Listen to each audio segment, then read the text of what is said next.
Hello friends, welcome to SSC crackers. और इस channel पे फिर से आपका बहुत बहुत स्वागत है। इंडियन पॉलिटी से बार बार पूछे जाने वाले ऐसे 50 क्वेश्चंस को आपको इस वीडियो में डिस्कस करवाना है। मुझे समझ गए। इंडियन पॉलिटी से कुछ ऐसे क्वेश्चंस हैं जो कि फिक्स्ड होते हैं, जो कि आपके एग्जाम में देखने को मिलता है। जब भी एग्जाम होता है, जब एसएससी के कोई सा भी एग्जाम, चाहे सीजीएल हो, सीएचएसएल हो, एमटीएस हो, स्टेनोग्राफर हो, कोई सा भी एग्जाम हो, उसमें ये सब क्वेश्चंस तो डेफिनेटली आपको देखने को मिलेगा ही मिलेगा। समझ गए। तो इसमें से बहुत सारे ऐसे क्वेश्चंस हैं जो आपको ऑलरेडी पहले से भी आता है, क्योंकि ये क्वेश्चंस बार बार आपने देखा होगा। तो चलिए स्टार्ट करते हैं हम लोग अपना ये बहुत ही ज्यादा इंपॉर्टेंट सेशन। तो फर्स्ट क्वेश्चन यहां पर क्या है? Article 17 of the constitution of India deals with the abolition of. तो एबोलिशन ऑफ क्या होगा? वेरी गुड, अनटचेबिलिटी यहां पर राइट आंसर है। तो आर्टिकल 17 जो है वो रिलेटेड है अनटचेबिलिटी से। नेक्स्ट क्वेश्चन है, which article of the Indian constitution prohibits discrimination on the grounds of religion, race, caste, sex and birth place. तो भारतीय संविधान का कौन सा अनुच्छेद धर्म, जाति, लिंग और जन्म स्थान के आधार पर भेदभाव को रोकता है? और ये आर्टिकल रिलेटेड है आर्टिकल 15 से।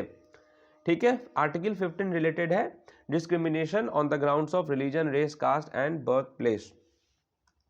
नेक्स्ट क्वेश्चन क्या है? क्वेश्चन नंबर 3 आपके स्क्रीन पर, under which article can the parliament amend the constitution. तो किस अनुच्छेद के तहत संसद संविधान में संशोधन कर सकती है? और यह है आर्टिकल 368। आर्टिकल 368 यहां पर आपका राइट आंसर होगा। Question number 4, in which year was the first amendment to the constitution of India made. Bharat के संविधान में पहला संशोधन किस वर्ष किया गया था? और वो वर्ष था 1951। Okay, next question, whose recommendation is mandatory to impeach the president of India from his office before the completion of his terms। तो भारत के राष्ट्रपति को अपने कार्यकाल के पूरा होने से पहले किसकी सिफारिश को लागू करना अनिवार्य है? राइट आंसर क्या होगा? The two houses of the parliament. How many type of writs are there in the Indian constitution. कितने टाइप के रिट्स हैं भारतीय संविधान में? राइट आंसर होगा टोटल यहां पर 5 आपके रिट्स हैं। Next, how many fundamental duties are mentioned in Indian constitution. Total कितने फंडामेंटल ड्यूटीज हैं? मौलिक कर्तव्यों, कितने मौलिक कर्तव्यों का उल्लेख है भारतीय संविधान में? राइट आंसर क्या होगा?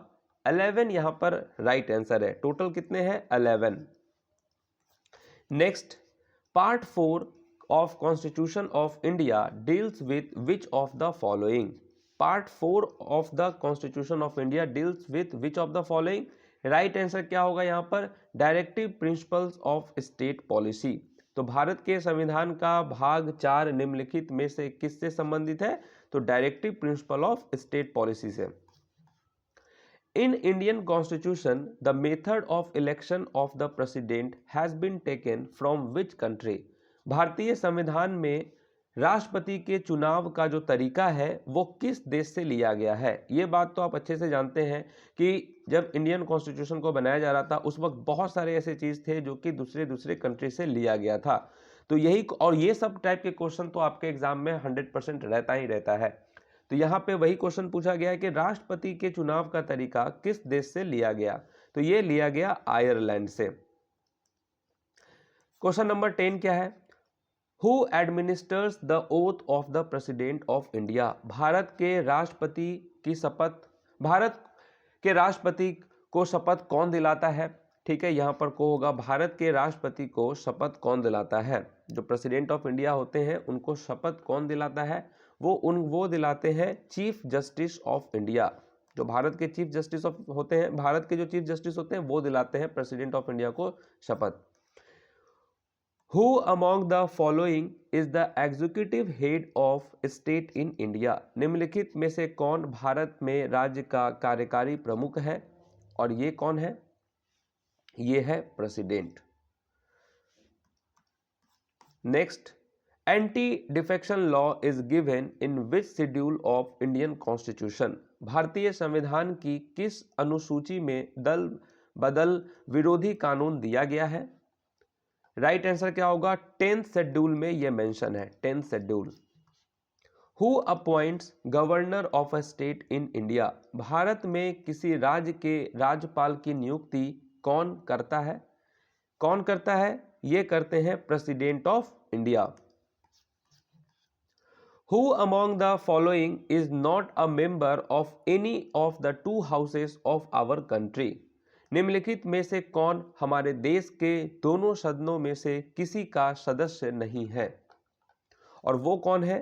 President. Who can remove the vice president from his office? उपराष्ट्रपति को उनके पद से कौन हटा सकता है? ये हटा सकते हैं कौन? पार्लियामेंट। पार्लियामेंट हटा सकता है, ये पावर पार्लियामेंट के पास है। Next, fundamental duties are mentioned in which of the following parts of Indian constitution? भारतीय संविधान के निम्नलिखित में से किस भाग में मौलिक कर्तव्यों का उल्लेख किया गया है? पार्ट 4A में जो है ये मेंशन है। नेक्स्ट क्वेश्चन क्या होगा आपका? अब यहां पर कौन सा क्वेश्चन है? Question number 17। What is the minimum age for becoming a governor of state in India? Bharat में राज्यपाल बनने के लिए न्यूनतम आयु क्या है? मिनिमम एज क्या है? 35 इयर्स जो है ये मिनिमम एज है। Okay, next question, under which article president of India can proclaim a financial emergency? ये क्वेश्चन बहुत बार पूछा गया है। फाइनेंशियल इमरजेंसी किस आर्टिकल से रिलेटेड है? Article 360। Under which article president of India can proclaim constitutional emergency? वहां क्या था? फाइनेंशियल इमरजेंसी था, तो 360 था। यहां क्या है? कॉन्स्टिट्यूशनल इमरजेंसी है। और ये किस आर्टिकल में मेंशन है? राइट आंसर यहां क्या होगा आपका? आर्टिकल 352। और जब नेशनल इमरजेंसी होती है तो आर्टिकल 352 यहां होगा, और कॉन्स्टिट्यूशनल इमरजेंसी तो आर्टिकल 356 यहां पे राइट आंसर होगा। तो समझ में आ गया, तीन टाइप की इमरजेंसी हो गए आपके, 352, 356 और 360। 360 फिनेंशियल इमरजेंसी, 356 हो गया आपका कॉन्स्टिट्यूशनल इमरजेंसी, और 352 हो गया national emergency. Next, how many members of upper house, upper house किसको बोलते हैं? राज्यसभा को, can be nominated by president of India? Bharat के राष्ट्रपति द्वारा उच्च सदन के कितने सदस्यों को नामित किया जा सकता है, नॉमिनेट किया जा सकता है? टोटल कितने हैं? 12 यहां पर करेक्ट आंसर होगा। Which of the following amendment is also known as mini constitution of India? तो निम्नलिखित में से कौन सा संशोधन भारत के मिनी संविधान के रूप में जाना जाता है? राइट आंसर क्या होगा? 42nd अमेंडमेंट जो है यहां पर करेक्ट आंसर होगा। Which of the following rights has been removed from fundamental right and converted to a simple legal right? ये पहले फंडामेंटल राइट में था, बाद में इसको हटाकर लीगल राइट कर दिया गया है। तो राइट आंसर क्या होगा? Right to property. Right to property पहले फंडामेंटल में था, उसके बाद अमेंडमेंट होकर राइट टू प्रॉपर्टी किस में चला गया? लीगल राइट में चला गया। Next, controller and auditor general of India is appointed for how many years? ये क्वेश्चन क्यों पूछा जाता है? क्योंकि आप जानते हैं कि कोई भी कार्यकाल 5 साल का मैक्सिमम चांसेस है कि 5 साल के होते हैं। प्रेसिडेंट देख लीजिए आप, प्राइम मिनिस्टर देख लें, लेकिन इसका जो कार्यकाल है वो कितने सालों का होता है? 6 इयर्स का होता है। तो कंट्रोलर एंड ऑडिटर जनरल यानी कि CAG, ये कितने सालों के लिए होता है? 6 इयर्स के लिए होता है। Next, India has taken the concept of judicial review from which countries constitution? तो भारत में न्यायिक समीक्षा की अवधारणा किस देश के संविधान से ली है? राइट आंसर क्या होगा? United States. Which article was referred to as the heart and soul of the constitution by doctor BR Ambedkar? तो बी आर अंबेडकर ने किस लेख को संविधान का हृदय और आत्मा कहा था? आर्टिकल 32 से। Constituent assembly of India was founded in the year, कब हुआ था फाउंडेड? ये हुआ था 1946 में। Trade union is listed in the dash list given in the 7th schedule of the constitution of India. तो ट्रेड जो यूनियन है वो किस लिस्ट में है? राइट आंसर क्या होगा? कनकरेंट लिस्ट में है। 3 टाइप के लिस्ट होते हैं, union list, state list, concurrent list. तो ये कनकरेंट लिस्ट में है। Which fundamental right in the Indian Constitution includes equal access to shop, bathing, Ghats, hotel etc. तो भारतीय संविधान में किस मौलिक अधिकार में दुकान, स्नान घाट, होटल आदि की समान पहुंच शामिल है? यह है राइट टू इक्वलिटी में। Which article of the Indian Constitution provides for Vice President of India? भारतीय संविधान का कौन सा अनुच्छेद भारत के उपराष्ट्रपति के लिए प्रदान करता है? वो है article 63। Which among the following articles defines the money bill? ठीक है, defines the money bill. Money bill किससे है, किस आर्टिकल में है? ये है आर्टिकल 110 में, 110 में है। How much time it took for constituent assembly to finalize the constitution? संविधान को अंतिम रूप देने में संविधान सभा को कितना समय लगा? कितना समय लगा था? ये लगा था 2 years 11 months 18 days। Who was the chairman of drafting committee? Drafting committee के अध्यक्ष कौन थे? Doctor B R Ambedkar.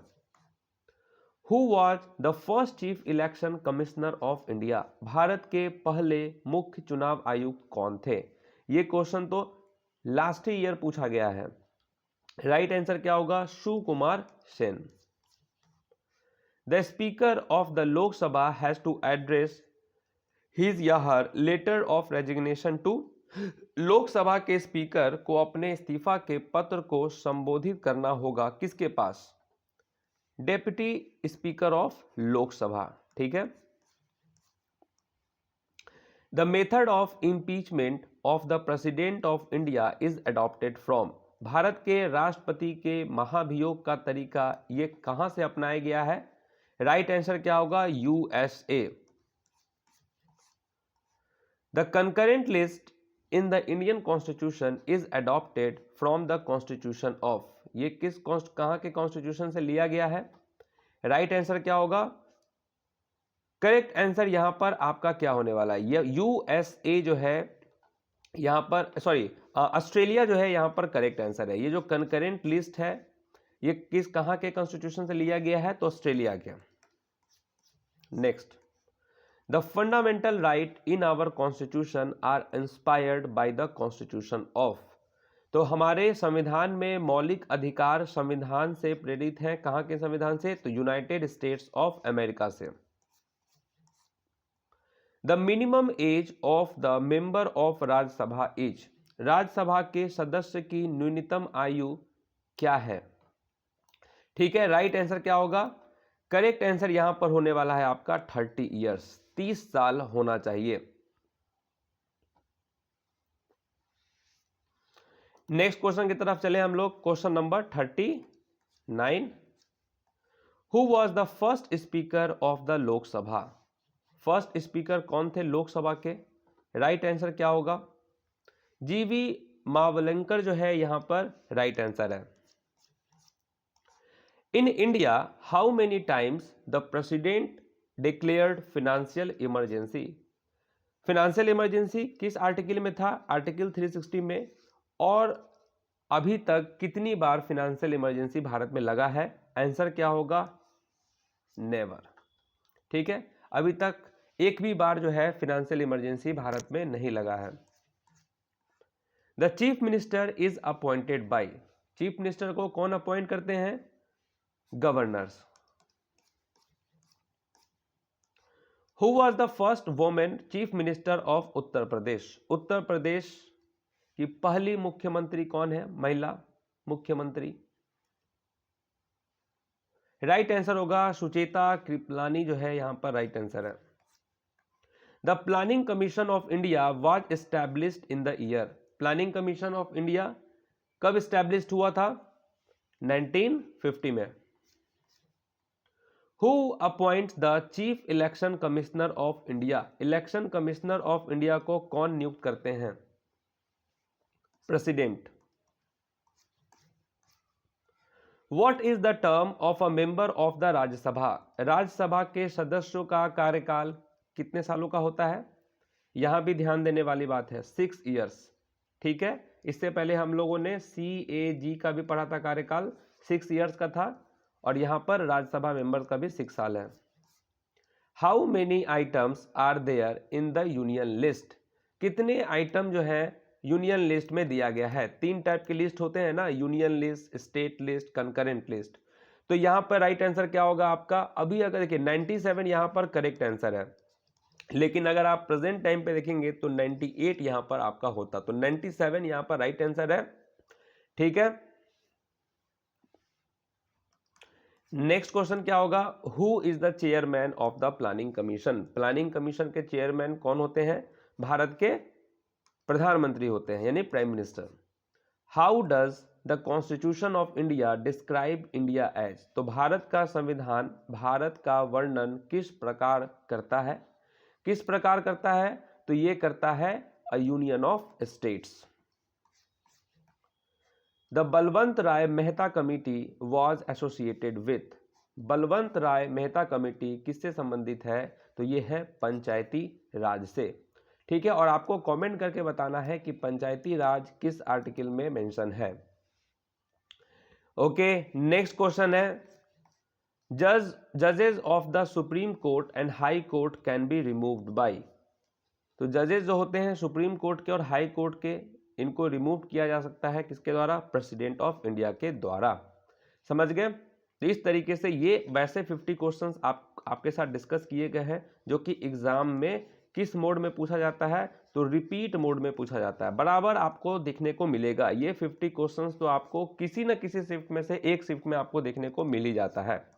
और अगर आप CHSL CGL का तैयारी कर रहे हैं तो आपको भी पता है कि टाइम बहुत कम है, 50 डेज का टाइम है, और आपको इस 50 डेज में 50 मॉक टेस्ट तो बनाना ही बनाना है, और 50 मॉक टेस्ट वो भी ऑनलाइन मोड में बनाना है।